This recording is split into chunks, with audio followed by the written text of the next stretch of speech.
I hope you're all well. Apologies, Camilla and I were just catching up there if any of you have already been in the webinar this morning. I just want to welcome you all to Negotiation During a Crisis webinar. Thank you to Camilla for agreeing to lead this session for us. Camilla does our negotiation skills program for women in business, and I actually attended it, and it's such a good program, so we're really pleased that Camilla has agreed to join us this morning, so that you'll all get a lot from it as well.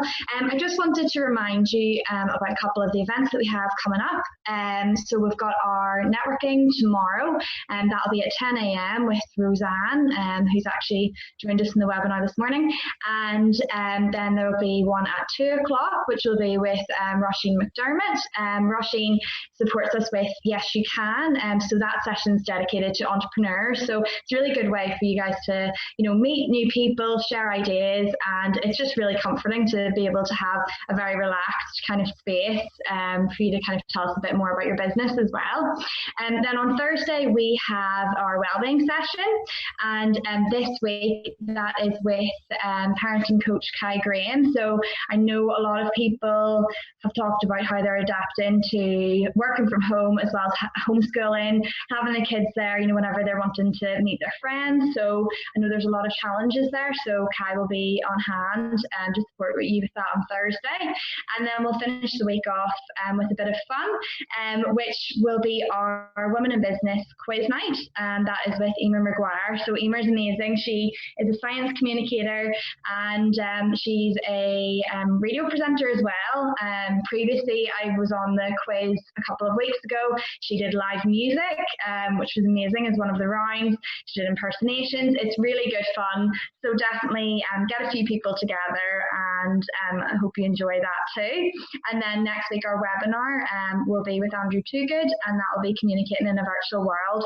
So there's a lot coming up. Just make sure you register online, and then we'll send you across a link so that you can enjoy that. But I'm just going to pass you back over to Camilla, as I know she'll have a lot to go through with you today. If you have any questions, if you have a look at the bottom of your screen, there's Q&A, and then there's a chat function. So feel free to use that, and then we can come back to that at the end of the session. But I'll pass you back to Camilla, and I hope you enjoy your morning. Thank you. Thanks, Camilla.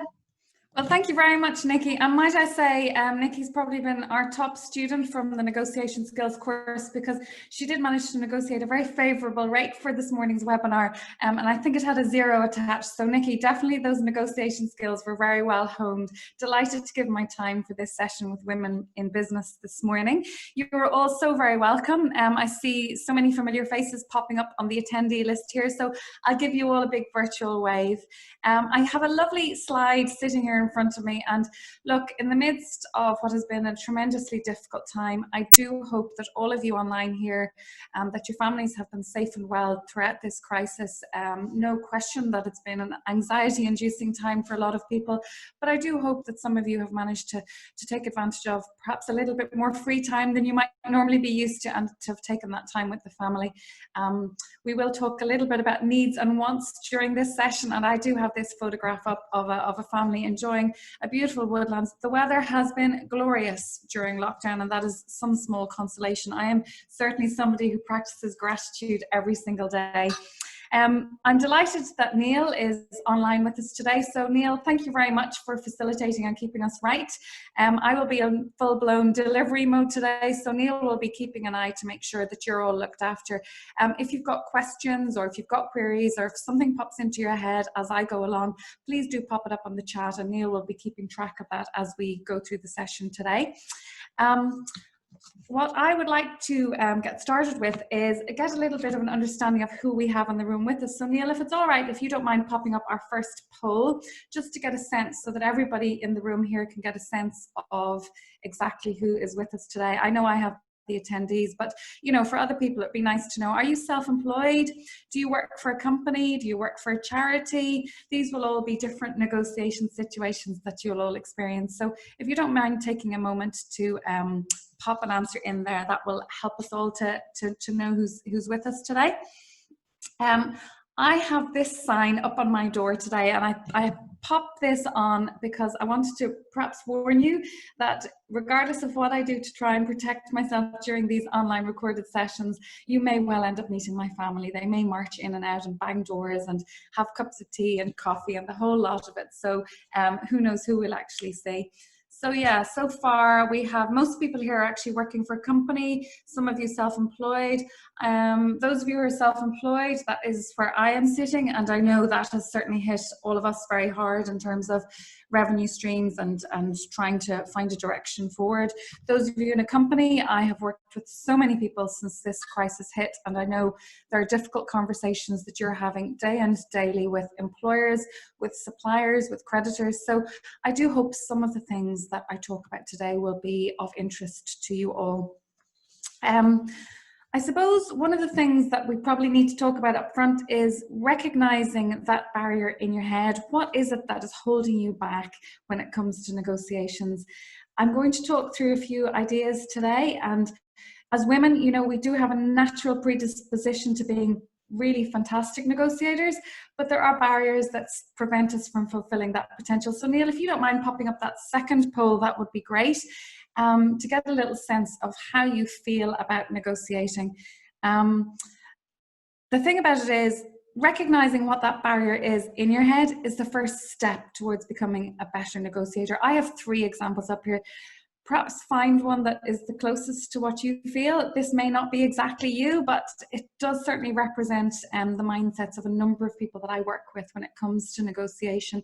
If that is not you at all, that's absolutely fine, but it would be interesting to see where you're coming from. For us, it's about building a negotiator's mindset. I think for far too long, negotiation has almost been fetishized, you know, from popular culture. If you look at movies like Wolf of Wall Street or The Social Network, that movie about the Facebook founder story. Even I watched The Founder, which was Ray Kroc, who set up McDonald's. Negotiation is viewed as being, you know, the art of combat. And if we can get away from that and really frame it up as something completely different, that is that will certainly help us to, you know, be better negotiators. Negotiation is communication with results. And being right isn't key to a successful negotiation. Having the right mindset is. And I see here, yeah, you don't want to be viewed as too pushy, as almost half of the people. That's a big thing for women. Fear of losing out to a more skilled negotiator. Yeah, fear of what's holding you back. Self-esteem is a huge part of negotiation. Doesn't matter what you say, emotion plays a massive part in negotiation. And when we work through today's session, you'll see that. Fear of losing out, it's tied up with our feelings of self-esteem, our feelings of value, no question, but that's a big deal for a lot of people. The wanting to be liked, don't want to be viewed as pushy. There's ways that we can get around that. Okay, well that's just interesting to see all of that. I want to talk about this mindset now. When I show you the model that I'm going to talk about today, you'll realize how as women, we have a natural mindset advantage when it comes to negotiation, believe it or not. I know all of the research shows that women negotiate less than men, but the reality is if we can adjust that mindset, we can do far better out of a negotiation. So go back, re-examine that barrier that's holding you back, and let's hope that you can use some of the techniques that we're going to talk about today in order to enter your next negotiation with greater confidence. This is the basis for today's webinar. This is an absolutely fantastic book by a former FBI negotiator, chief negotiator in the FBI, no less, Chris Voss, has talked countless people out of really, really dangerous situations, has saved countless lives, and he takes you through proven negotiation techniques that you can apply to business situations. I've been working on Chris's material now for quite some time, and there's a lot of resources online that back up his book. That book, you'll read it in an afternoon. I would say it's well worth your time looking at, but I'm going to take you through the key principles of that book today, and I hope there are things there that you'll be able to take away. What have you actually negotiated since the crisis hit? That would be interesting for us to see too. Neil, if you don't mind maybe popping up our third and final poll. What type of situations have you been looking at? Has it been rent with your landlord? Maybe you are a landlord, maybe you've negotiated with your tenant. Have you had to negotiate service rates? So you've gone out to try and bag yourself a new client during the crisis and you're finding that budgets are an issue, or maybe you need to secure services during the crisis and you're going out and you're finding that there's maybe greater demand for that service. Have you had to negotiate a rate? Domestic duties, that is an ongoing negotiation in our house. Salary. Has anybody been approached with regard to salary? I know we have a lot of people on furlough at the moment, a little bit of a different situation, but I have spoken with a number of people who have actually unfortunately been obliged to take a salary cut. So interesting to know what you have experienced since the beginning of lockdown. I think it's a very different situation that we're looking at now to business as usual. Before that poll closes, this is a point I want to make before we get started. As women, that thing that we talked about, almost 50% of you said that you failed to negotiate because you've got a fear of being judged. Well, we tend to use this language, and that can really hold us back. So thinking about that positive language, peppering our language with things like just, sort of, it diminishes the power of what it is that we want to say. Imagine you're saying to somebody, I want to say this, or I just want to say, or I just want to talk to you about this, I want to talk to you about this. Being definite with your language sends out those cues to your counterparty when you are negotiating that you're in control, that you're on top of your brief, and that you're somebody to be taken seriously. So if you find that's you, watch that language. That can be something that if you can adjust that one thing, sometimes it can really affect your outcomes. It can really influence your outcomes. So I don't know if that poll has come back up, Neil, or yeah, rent, other. Okay, so a lot of other things there. Well, for me, that other definitely falls into PlayStation. Get off that PlayStation. I don't know how many of you have had that one. I'm definitely going to try and attend Kai Graham's session on Thursday. The screen time is off the charts in my house, and that's a constant negotiation for me. But yeah, I can see that over 50% of you have been affected by those other issues since the lockdown began. So that's interesting. Okay, here's our agenda today. We've talked a little bit about what you'd like from today, or we've looked at some of the ideas that we talked through that hopefully we can help you with today. I'm going to give you a negotiation play sheet. I'm going to give you a template that you can use for your next negotiation, and I guarantee you it will give you better results if you stick to this template, or if you use this template and apply your own personal emotional intelligence within this negotiation play sheet framework, you will get better results. At that time in the day, I'm going to actually ask for your questions. So if you've got something that you want to ask, please start thinking about it now. Neil will be moderating your questions in the chat room or in the Q&A section. I'm not going to look into those until I finish speaking, but if you've got any questions, start popping them in now. Some of them may well be answered by me as I go through my session, but I will take time once I finish speaking to answer those questions. Then I'm going to go back and talk. Once we've looked at the negotiation play sheet, there are little nudges that you can use to help your influence in a negotiation situation. We'll look at a few of those, and then at the end of the session I'll stay on so that I can answer your questions a little bit more fully. I hope that helps you as we go through the day. Now, here's your negotiation play sheet. This is what today's session is all about. This is based on those pieces of advice from Chris Voss in his book. A word of caution, whilst I am giving you a model to prepare, guard yourself against assumptions. You've got to sit down, you've got to plan in advance, you've got to think about what your strategy is going to be entering into this negotiation, but don't let that hold you back. Especially at the moment where we're dealing with a situation where all of the old certainties are completely out the window. Absolutely plan and prepare and use this play sheet to do it. But again, this is where the emotional intelligence come in. Sit back, use that active listening that you're so good at. Sit back, absorb what's going on in this situation, observe what's happening for your counterpart as well, and don't be afraid to deviate from that plan that you've made in advance. A good negotiator goes into a negotiation with a plan.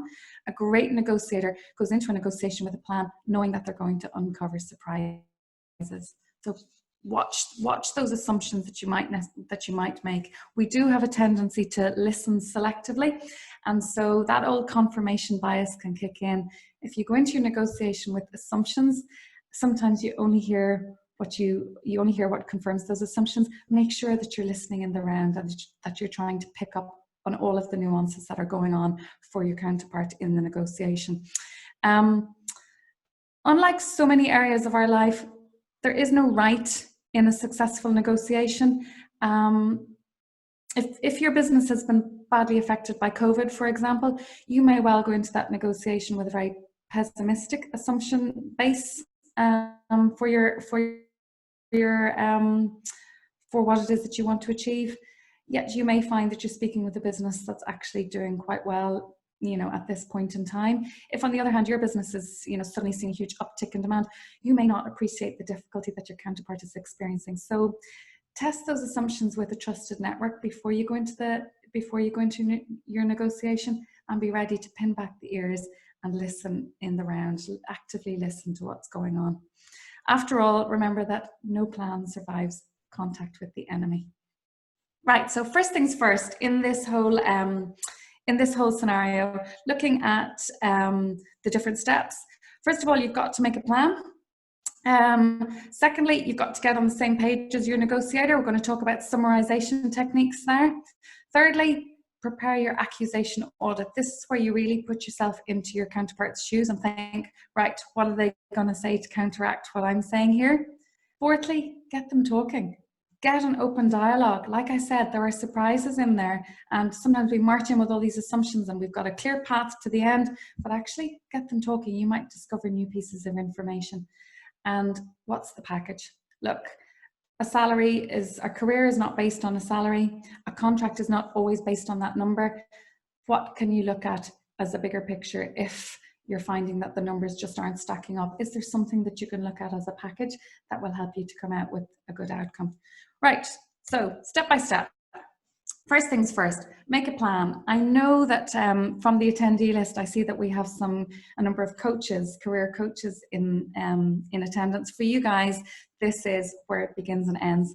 If you don't know what the destination looks like, how are you supposed to get there? So very clearly in your mind, this is something that's irrefutable. Sit down and make a plan for what those numbers should look like before you go into a negotiation. And we talk about this MIL framework: what I must get, what I intend to get, what I would like to get, and what I would love to get. So have a little spectrum there. It's never just going to be a firm number, but think, right, or you know what, we might not even be talking about numbers. We may be talking about negotiating a delicate situation where you're looking for someone's time or you're looking for someone's discretionary effort. Think about that MIL framework. And secondly, if it all falls apart, you've got to have your BATNA, your best alternative to a negotiated agreement. So if you cannot get that must get number, what's your fallback? Is it absolutely critical to you that you close this contract? In that case, maybe your must get number needs to be lower. Think about, right, what are my alternatives if this doesn't work out? Make sure you've investigated your options, because if you know that if it all falls apart, I have this backup plan here, that's going to give you the confidence to be a stronger negotiator, to go for the number that you absolutely want. So your MILs and your BATNAs, you've got to actually lay those out. One final note on this one, in terms of what do you think about, it's a little bit like a sales manager working with their sales team. If you set a sales target, generally most sales managers find that's where their sales teams stop. So what's the number that you actually go for it? What's the number that you put in your mind when you go into the negotiation? I would always suggest that you go for that love to have number, because research all shows that people who aim higher get more. So don't be modest in your assumptions. Go in there wanting to get that love to get number, and the chances are much greater that you will achieve it than if you're more modest in your expectations. Another little piece, again, all of you coaches will be very familiar with this one, but on the psychology of goal setting, if you float that number, if you make that number public in some way, if you speak with a trusted person or if you speak with a counterpart in your company, if you have made that number public before you go into negotiation, again, you're more likely to get it. So a couple of little ideas there for you to think about. Recently, I worked with a food producer, and this is something that introduces the whole idea of framing, which I'll talk about later. But very soon, immediately after COVID hit, I worked with a food producer who has a small business, 2 staff members, is renting a premises for a number of years, and straight away her business just completely shut down overnight. Many of her clients are in the hospitality industry. Her orders just completely dried up. So she needed to take some very drastic action very, very quickly in order to, slow down her burn rate. So she sat down after initially, stemming the tide and looking at furlough options and all of the things that she was able to do in the immediate short term. She started to look at, right, what happens post-COVID? I know it's a really uncertain world, but let's just make a few assumptions here. So based on more modest revenue predictions, she sat down and she worked out that she needed to take £1,000 of costs out of her business every month for the next 6 months if she was going to even just survive. So there were 2 areas that she was able to do that. The largest areas of her expenditure for her were her rent and her staff costs. So she sat down and she looked at how she was going to manage to negotiate that. When we talked first, she looked at the whole idea of perhaps the negotiation with her staff being an easier negotiation because she was in control, she was the boss. After all, she could set hours. So if she was going to have a negotiation about reducing hours, that was something that she had, she had jurisdiction over. And then when we talked it through, we realized it was that self-esteem thing kicking in, that actually she was a little bit afraid of being judged by going to her landlord and asking him to take a hit. She had a great relationship with him. She knew too that the rent from her property was part of his pension portfolio. Unfortunately, it's part of his income in retirement, and she knew that he would take a hit as a result of that. But then the more we talked that through, we realized that self-esteem thing was what was holding her back from going in and really looking very realistically at what she wanted to save in that rent situation. We stepped it all back and we actually framed it up as a negotiation on behalf of her family. So she had spent a large number of years building up this business, working every hour that God was to send her, and she realized that now she had actually built up to the point where she had staff members, that for every £50 she was able to save on rent, that equated to 4 hours of work that she would have to put into the business. So for every £50 of rent that she was able to reduce her, for every £50 that she was able to reduce her rent by, that actually was time that she was giving back to her family. So once she got into the mindset of, actually, this isn't a greedy negotiation on behalf of me, this is a negotiation on behalf of my family members and the time that I get to spend with them, it made her negotiation much, much easier with her landlord. Difficult as it is, no question about it. Hard to speak to your staff and ask them to take a hit. Hard to look at what you built up over the years, literally been ripped out from under you overnight. And hard to see somebody that you've got a great relationship with, their retirement income suffering, no question about it. But once she framed it up as a negotiation on behalf of somebody other than herself, she found it much, much easier. And in the end, she didn't get her love to get number, but she did get her like to get number. And so she saved £350 per month on her rent. That's a lot of hours. So a little bit there about, framing up a negotiation. So think about that mindset is, I suppose, the answer there. Right, so moving on then to look at getting on the same page.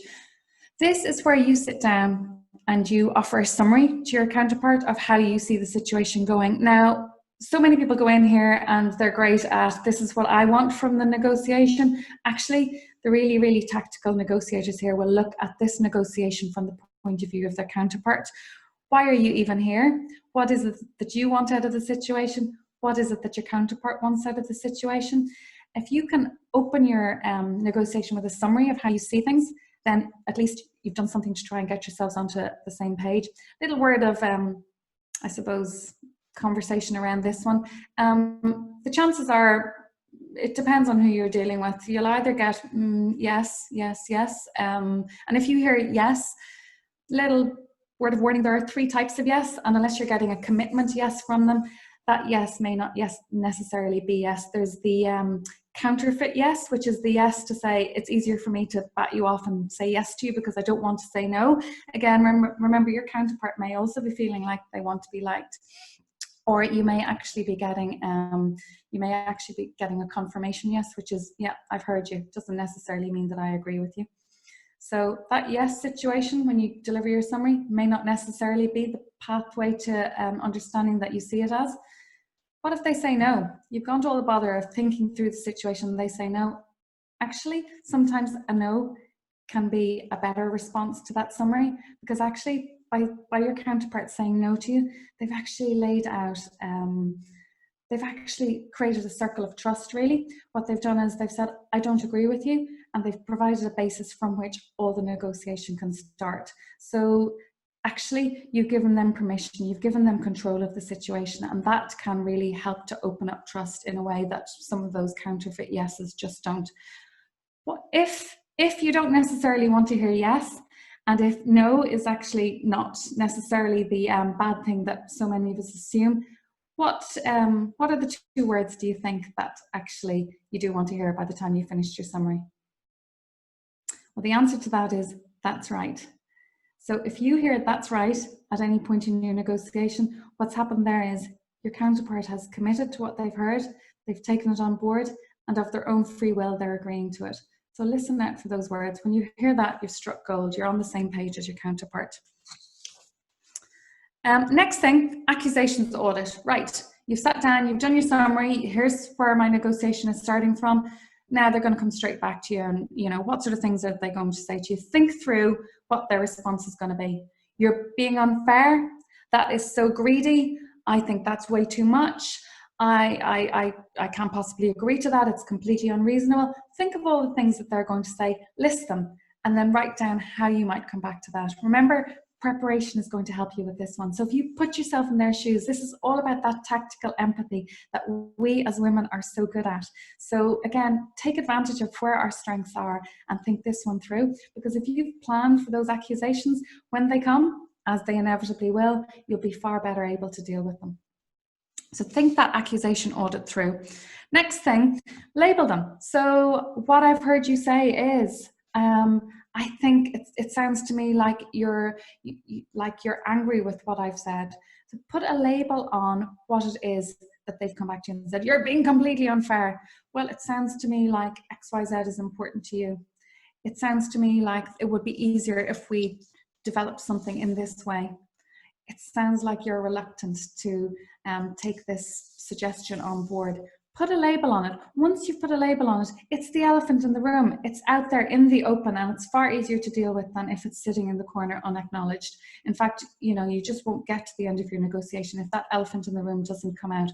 So do what you can. Think about those accusations, bring them out into the open and discuss them openly. A negotiation is not always an easy situation to undergo. So get those negative emotions out. Stick a pin in them. It's like sticking a pin into a balloon. Once you've got that negative emotion out into the room, it takes all of the air out of it, and it takes all of its power to kill off a negotiation out of that negative emotion if you've actually managed to bring it to the fore. So well done you if that's the situation that you found yourself in.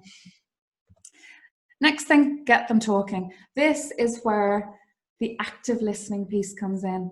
So ask open-ended questions, really tease out what it is that they're saying. Remember at the start I talked about great negotiators always planning for the surprise. Well, this is how you're going to find that surprise. You're going to ask those open questions, get your counterpart talking about what it is that they feel about this particular situation, and then that gives you the opportunity to come back, uncover those negative emotions, label them, get them out in the open, and try and move forward. Now, when it comes to these open questions, what and how are your superpower? So think about questions that begin with what, think about questions that begin with how. Why questions tend to engender defensiveness in your counterpart, so try and avoid those. Why the heck would you say that? Why would you do that? Who is also one that can bring defensiveness to the fore. So watch those questions, and I think where and when, they tend to be very backward-looking questions. So try and move forward. Look in a forward direction with your what and your how. What are you trying to accomplish? How is this worthwhile? What is the real issue here for you? That's a great question. That one can uncover all sorts. So get them talking with those open-ended questions. And then the last thing, what's the package? You know what, you've gone in there with your mail, you've gone in there with your BATNA. If your mail, if all you can get is your must-have number, what else can you negotiate as part of that? Can you negotiate a longer delivery time in order for you to be able to make this product more profitably? Could you negotiate a reduced scope? What is it they really need? If your normal rate is X and they're asking you to come in at below that, well, it's all about your time at the end of the day. What can you throw into the package? Could they maybe make an introduction to their friend who has a similar business so that you end up getting 2 clients on board? Think about ways that you can make this situation work for you. It's never always about the number. So look, there's your negotiation play sheet. It's a 5-step process that you can follow for your next negotiation. I think at the bottom there, I've got a little bit of some of the tools that are available to you. Summarizing, getting on the same page by summarizing where you are at the get-go is hugely important. Holding up a mirror to your counterpart so that you actually can draw those accusations out of them, get that negative emotion, get those negative emotions out into the room, get them into the open so that you can move past them. And those open-ended questions, they're the 3 really, really big tools that you can use to try and have a successful negotiation.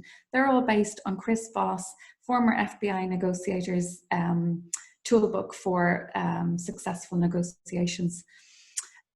So look, at this stage, I would love to take some of your questions. If anybody has some questions, or I see that maybe questions have been coming in. Neil, if you don't mind maybe opening those up to me, I can take a little look.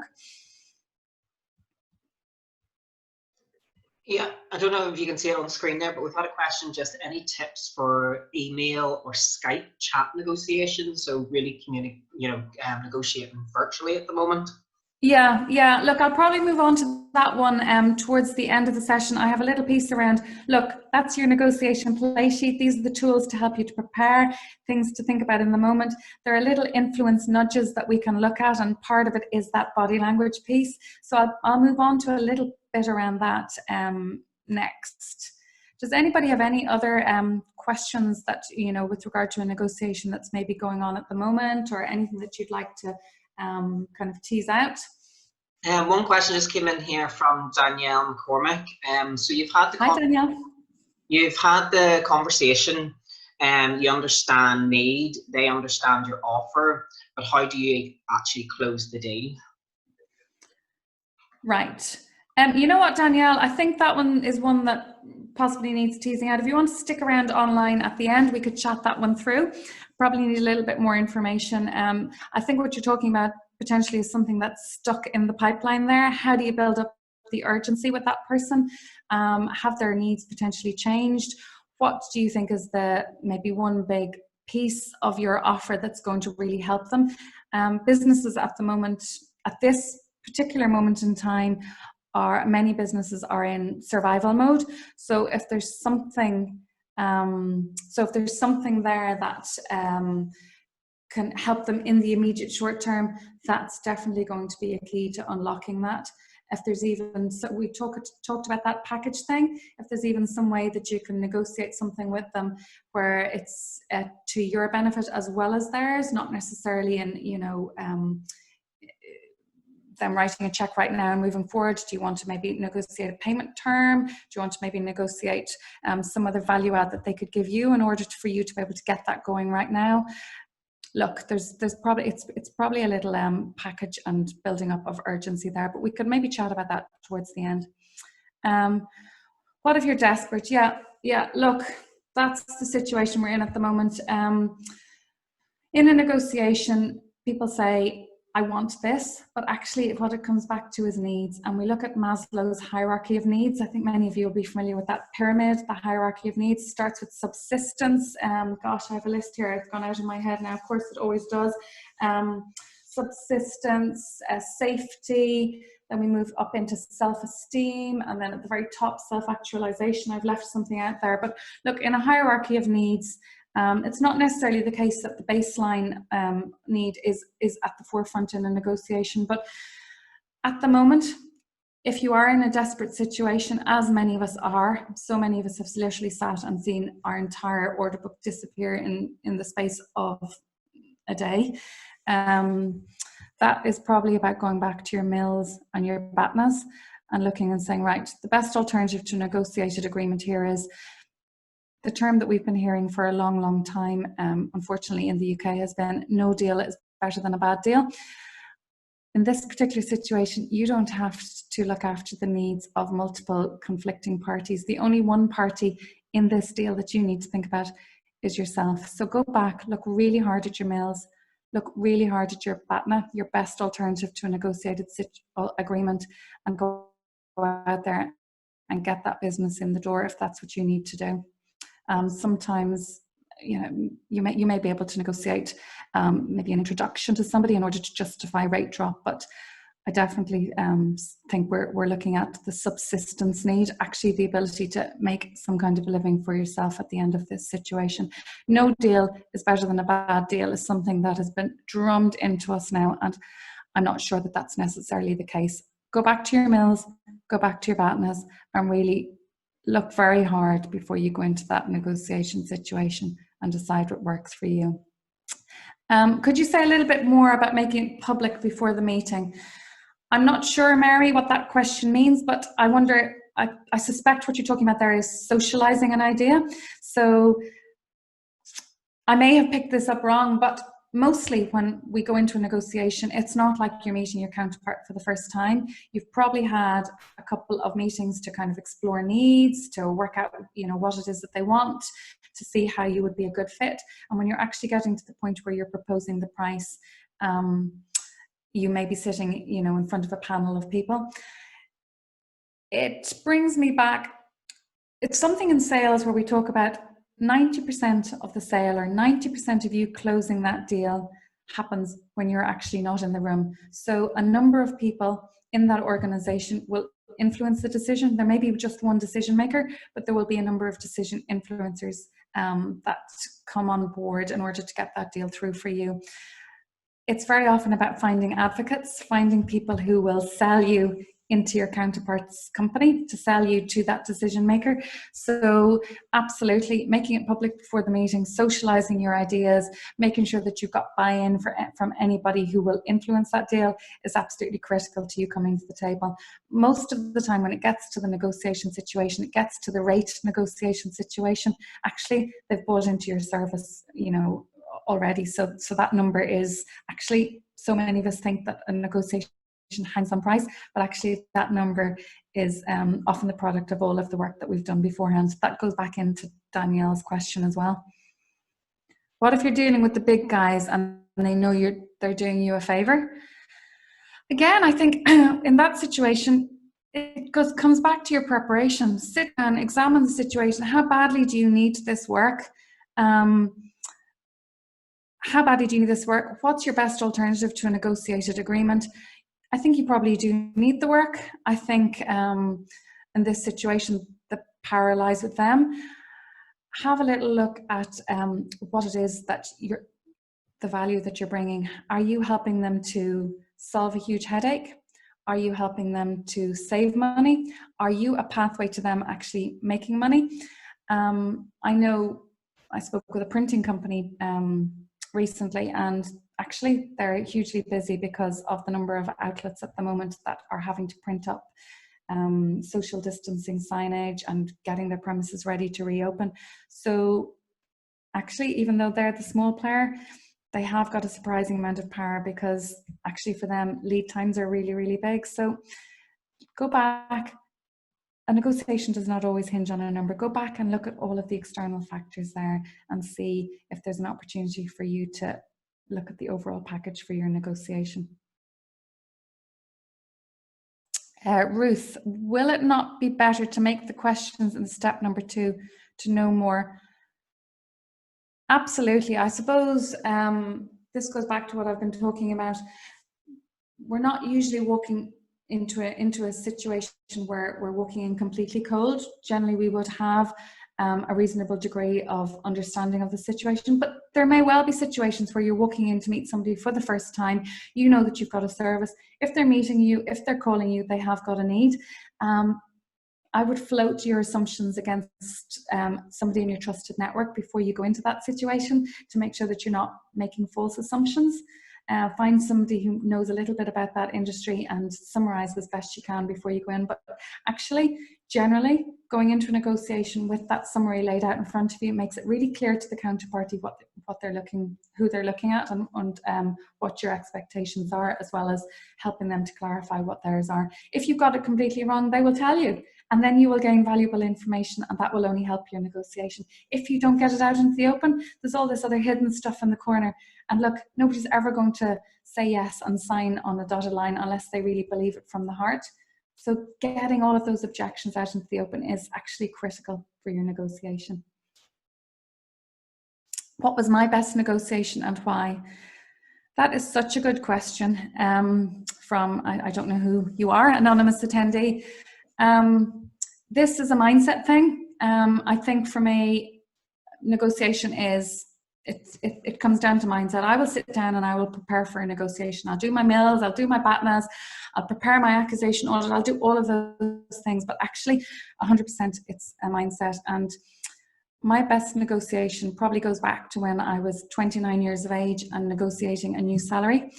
And what I did in that salary negotiation was I decided I would adopt the persona of my husband. I decided this is actually, there was no family, there was nobody else this was completely a selfish negotiation on behalf of myself, completely wrapped up in my own self-esteem. I was, before I sat down, I was justifying ways to not have to ask for the big number. But in the end, I sat and I had multiple conversations with my husband, who works in the financial markets. Money is just a commodity to him. It doesn't have all of those self-esteem issues that so many of us wrap money up in. And I went into that negotiation and I was not myself. I decided when I was negotiating that salary, I decided I'm actually going to be my husband here. What would Jerry say? So all throughout that negotiation, I was not me. I played a role. And that mindset helped me to negotiate a salary that I discovered, believe it or not, 2 years later, my boss left, unforgivably left everybody's salary listed on top of a photocopier. And it came out as to what everybody in our team earned. And believe it or not, 2 years later, I discovered that my salary was 50% higher than my male counterparts who was sitting right beside me doing the same job. And the only reason that negotiation was so successful for me was that I was not myself. I decided that I was somebody else. So if that helps you with your mindset, maybe it's not a bad thing. What's the best way to communicate during negotiation with composure, pace, and assertiveness, etc.? I'm about to move on to that whole idea of influence nudges now. So take that negotiation playbook and let's take a look at how you can actually nudge your influence in that negotiation situation. I've talked about the mindset. Ladies, if you take nothing else away, if you never use anything in that negotiation playbook, work on that mindset, because people who enter a negotiation with higher expectations do better out of those negotiations. And at a time when our self-confidence and our self-esteem has been knocked by the events that have just happened to us all, and where you look to the future and you see difficulty in terms of generating revenue, it's a bad place to be from the point of view of a negotiation. So reframe how you're going to think about that negotiation. Rethink how you're going to go into it, whether that's like me, playing a role. This is not me negotiating, be playing hardball, because actually I want to be liked, and if this fails, I will feel like a disaster. That self-esteem thing, all of that affects me going into a negotiation. So I have to be somebody else. Or you could be like my food producer friend, and you can decide this negotiation is on behalf of my family. This is not on behalf of myself. But whatever tool you can use to get rid of that imposter syndrome and to get you in a positive frame of mind going into that negotiation, that will be the thing that has the single biggest impact on your outcome. Okay, so moving on to the next part of our session. 5 minutes, a few minutes behind, but let's take a little look. Thank you all very much for those questions, really valid. I am going to stay online at the end, so some of those questions were a little bit nuanced. If you want to actually chat those through with me, I'm very happy to do that, to get off the actual typed chat and to get into a face-to-face chat, so do stick around. Right, how do you nudge your influence? And what I'm talking about here is emotional intelligence versus intelligence. Although if I were perhaps the teacher marking that maths test, I might just give that student a mark for their sheer emotional intelligence in answering that question. To change centimetres to metres, you take out centi. I mean, you know what? I say there is no right answer in a negotiation. It's about the right mindset, but actually, I think that deserves a mark there. Taking a little look at some of the ways that you can actually nudge your influence. My PowerPoint, yeah, here we are. My PowerPoint got stuck there. A negotiation, we go back to that mindset thing. A negotiation is wrapped up in emotion. And anybody that tells you that a negotiation is about hard facts and numbers and service delivery and is talking about a rational experience, forget about it. There is so much of our intuitive brain involved in our decision-making process. So when you go in to your counterpart and you're trying to negotiate with them and you want them to make a decision, their intuitive brain is playing a huge part. So this is where the Nobel Prize winning endeavor of behavioral economics comes into play. I'm throwing another few books at you, but if any of you have read Nudge by Cass Sunstein or Thinking Fast and Slow by Danny Kahneman, or a really wonderful easy read by Richard Shotton that looks at how our intuitive brain actually governs our decision making. These are some of the nudges that you can use to help your influence in a negotiation. I already talked about the language that we use, the power of positive language. We all have this tendency to talk about, oh, I'm just coming in to ask you for a pay rise, or oh, I'm just coming in to try and negotiate this rate with you. Get rid of that language, think positively, reframe that mindset, and use some of these nudges to try and increase your influence. Increase your assertion in your next negotiation situation. By assertive, I don't mean aggressive. And actually, key to a successful negotiation is that like gene, actually. Somebody is far more likely to do business with you if they like your attitude, if they feel like you're a likable person. So that emotional piece is hugely important. Now, to illustrate this point, and it goes back to that framing effect, go back to my food producer. She framed her negotiation as being something that she was doing on behalf of her family. This is a picture. I'm actually looking at it on the wall here beside me. I bought it for my husband a couple of years ago. It is a beautiful picture of my son in his sailboat out on the Skerries in the East Strand in Portrush, where I live. Depending on the frame that you put around that picture, it looks completely different. And how you frame your negotiation is exactly the same. So thinking about your negotiation before you go into it and getting into that positive mindset is the very best thing that you can do. This does bring me back to a story. I remember working with a client, with actually a friend a number of years ago. This was 2010, so just after the financial crash of 2008. He was working in the financial markets in London, had a very, very specific skill set, and had just left employment. The employment in the markets was a bloodbath after the financial crash. Employment across the board was a bloodbath after the financial crash, but he had just left employment and was now going out and looking for a contract. And he was going in to negotiate with a particular insurance company, and he realized that this particular capital market skill set that he had was going to be of benefit to them. So we sat and we chatted about his negotiation. He really didn't know the market. He'd been an employee up until now and he didn't know about rates. So I suggested to him that he go out and speak to a number of people and get a handle on, what people were charging for their services in that industry. Now, bearing in mind his skill set was quite specific, so it was hard to find a benchmark, but he did work out that people in similar roles were being paid anywhere between £850 and £1,000. That was the daily rate that they were actually commanding for their services, not insignificant. He did come across one person who was able to get a rate of £1,200. He'd been in the market for a long time. So my counterpart went into his meeting with the insurance company, had an absolutely fantastic meeting with the person who was running the business unit that he would be working for. Absolutely loved what he had got to say. He could really see how his skill set would fit in. And actually the meeting went so well that he said, well, actually, our senior director is in from New York today, so I would really like you to meet him before he leaves tomorrow. Can you stick around and I'll try and get a meeting in his diary for later on this afternoon. So at 6 o'clock that evening, he went back in for his second meeting. Now, the challenge was that he'd been slightly buoyed by the confidence with the first meeting that he'd had. And I did talk earlier about the fact that 90% of the decision is made when you're not in the room. So obviously, leader to have pulled off the meeting with his director, he had obviously done a big sales pitch on my friend's skills. And so by the time they sat down at that meeting, my friend was completely confident. And instead of sitting down and summarizing where he saw the situation, he went straight in with a number.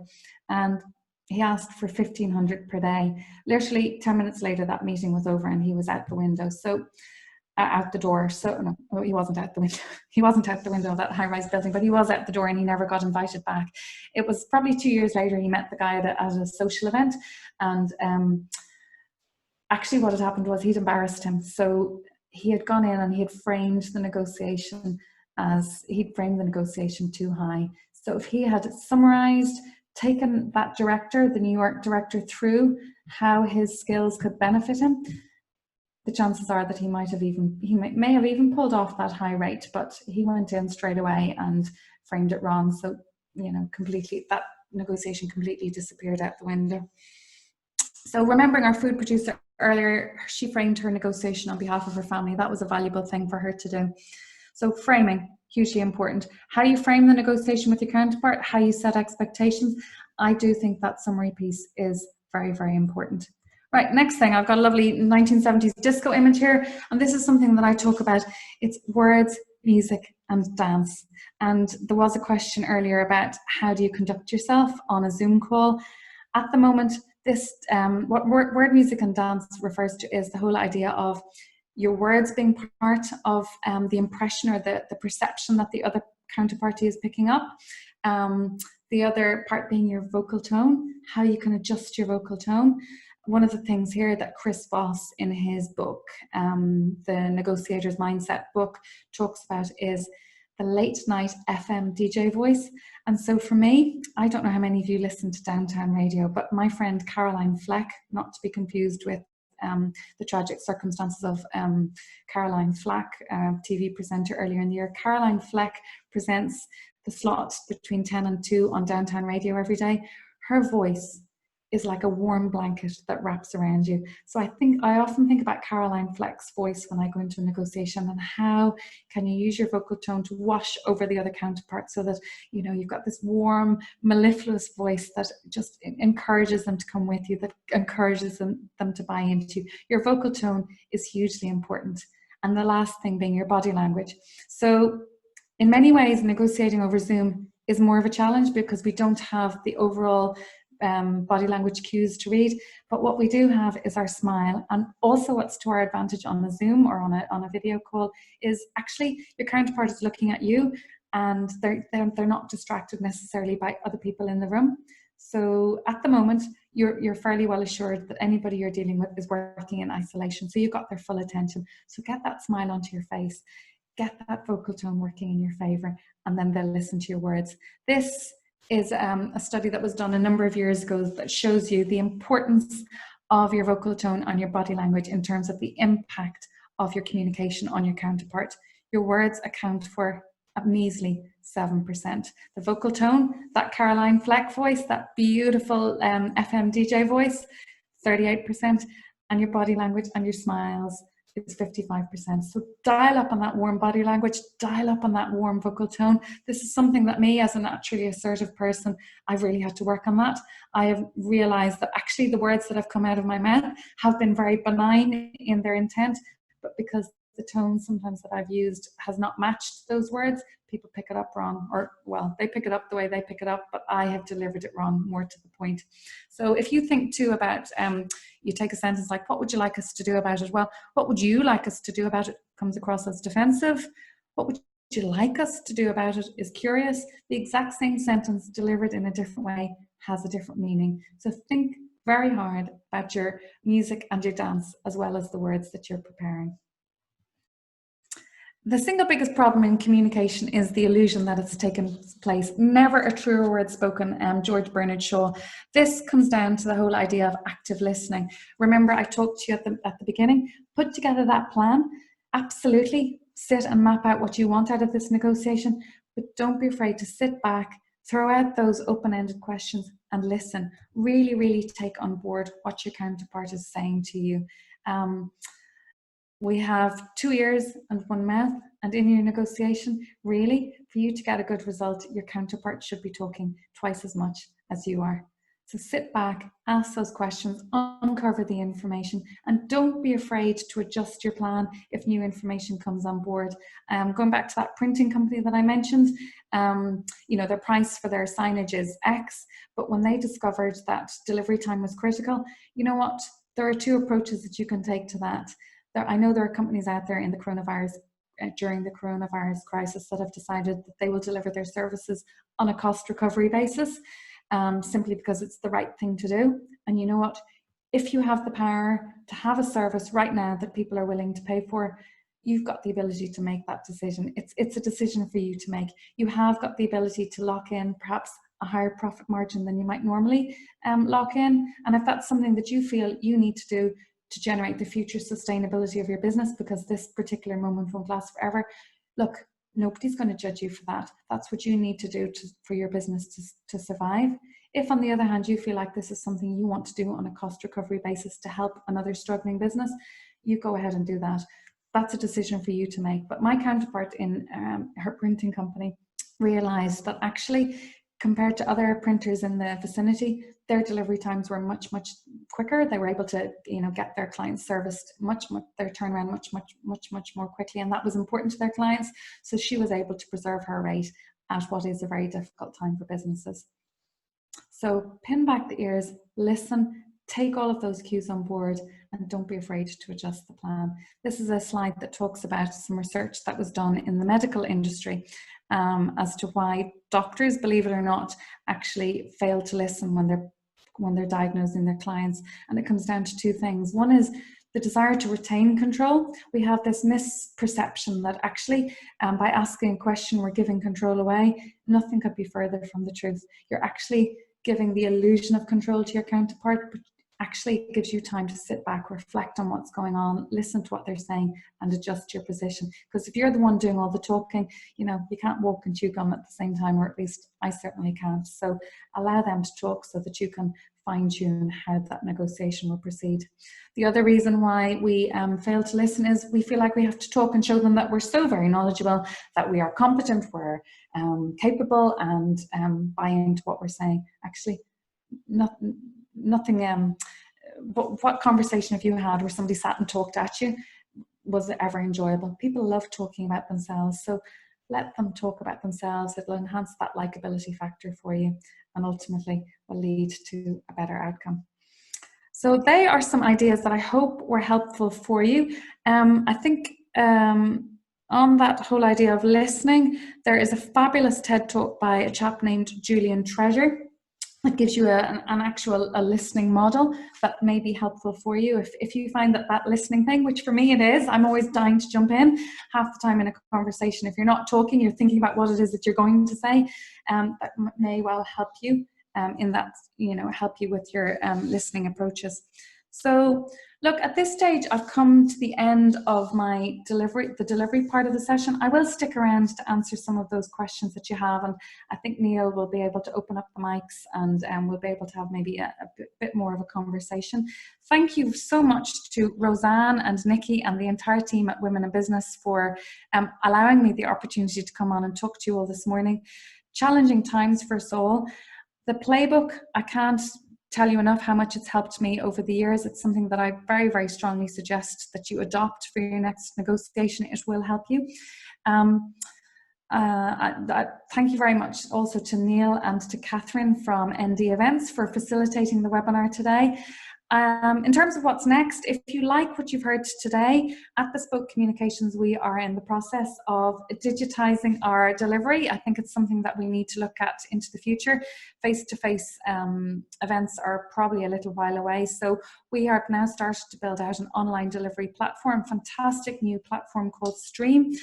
If you like what you've heard today, we will have a negotiation skills course available by the middle of May. If you would like to purchase that course, the online course only, you can access that for £100. That will be you working at your own pace through the course. If you would like access to a social learning opportunity where you can come together with other people in order to explore the ideas in the course in a little bit more depth, that is £150. And as an added bonus, we have a presenting online course available for a limited time, which we will offer free to anybody who signs up for the negotiation skills course. So email hello@bespokecoms.net if you want to inquire. Thank you all very much, and I'm online if anybody has any further questions. Perfect, Camilla. We'll add the details there onto the email that we'll send out all attendees just for feedback as well.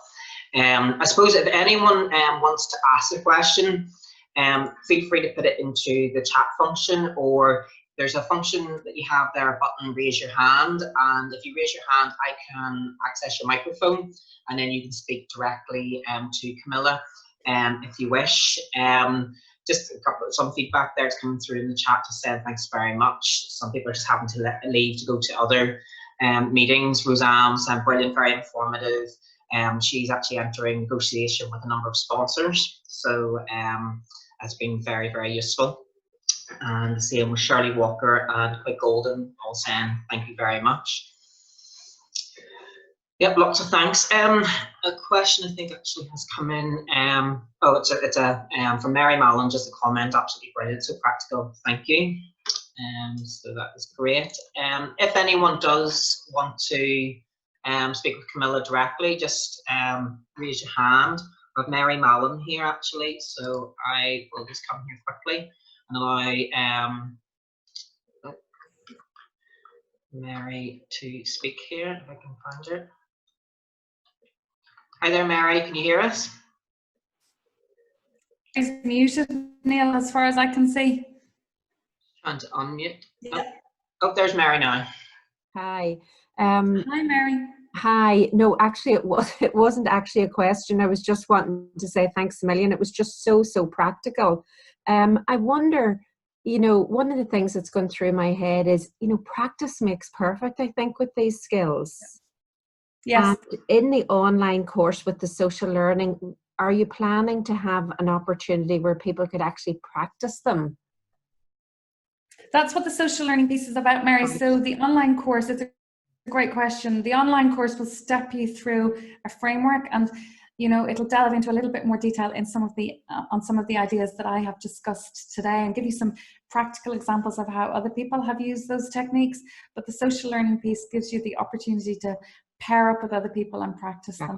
But you know, Mary, I would say to you, in advance of any negotiation, find a trusted partner. And in my case, I actually am my husband in a negotiation. I really am. I just put on the hat and I think, what would Jerry do? Because it gets me away from all those issues that I have in my head about it being me. So I can't actually negotiate. I can't actually practice a negotiation with my husband, or I'd probably punch him. So I generally find somebody, a friend, a trusted friend, to be my counterpart.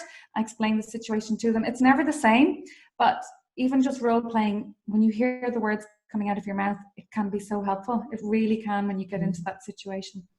Yeah. Fantastic session this morning. Thank you. Thank you, Mary. Thank you. Lovely to have you with us. We also, I'm just going to let Danielle McCormick. Yeah, you had a question earlier, and you know, I'm not sure that I answered it. Good to see you. The North Coast is looking beautiful at the moment. I think you'll agree.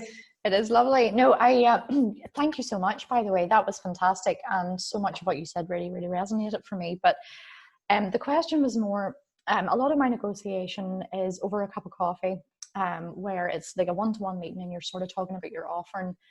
And I find that I will have built rapport, I'll have done the whole listening thing. So we definitely get where each other is coming from.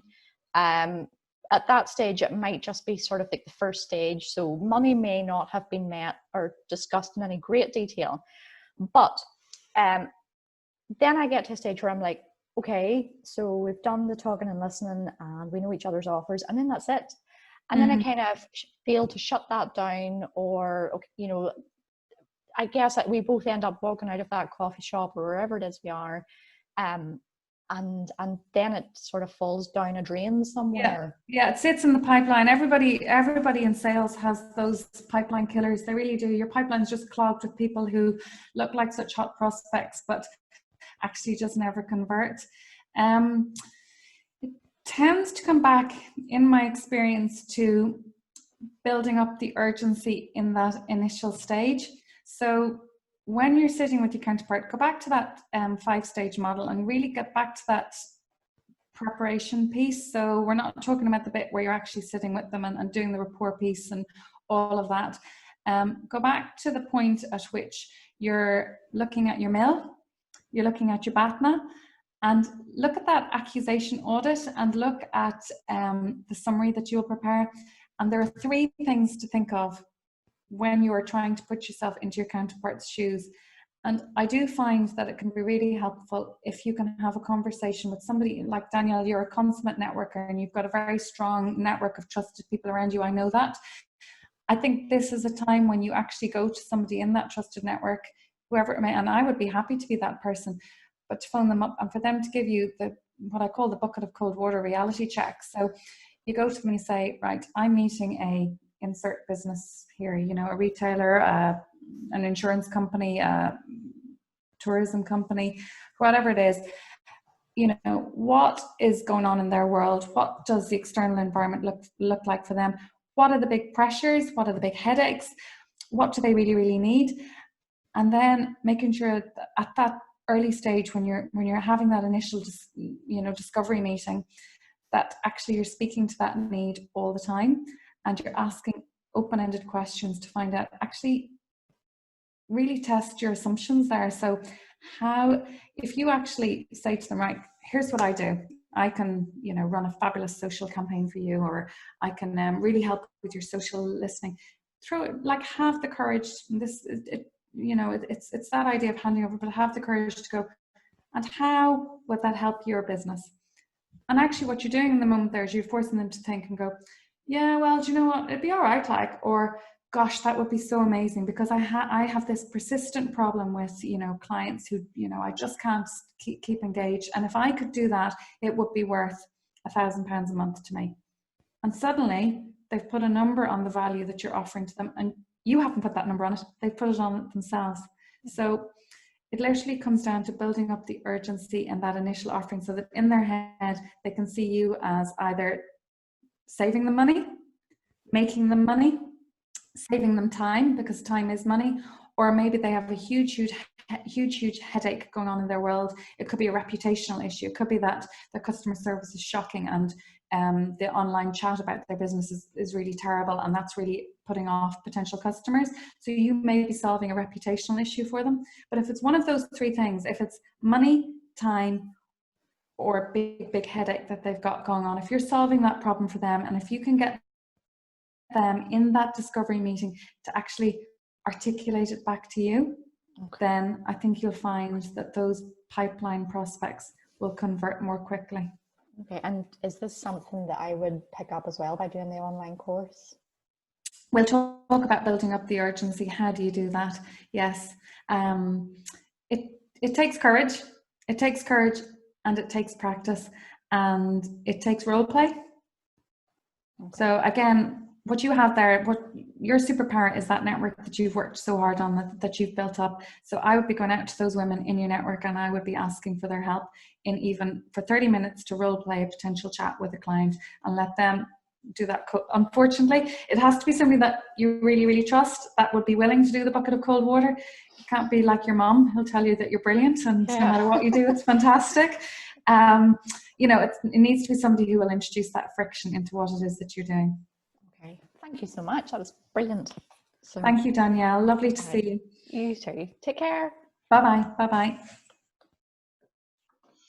Okay, is anyone else? I think that all raised hands have been, you've had a chat with, so I think that should be us. So Camilla, thank you very, very much. Brilliant. Thank you, Neil. Thanks for facilitating everything. I've been writing thoughts down and everything, so really, really appreciate your time this morning. And we will send out to everyone an evaluation link for a short survey monkey, and we'll include the details here of your online course as well. All right. Thank you, Neil. Thanks very much, everyone. Thanks, Catherine. I know you're in there somewhere. I can see you. Thank you very much. And Nikki, are you still there? Yes. Thank you. Thanks a million. Yes, lots of thanks on the chat here. So thanks very much, everyone. Right. Bye-bye. Bye-bye. Bye-bye. Bye.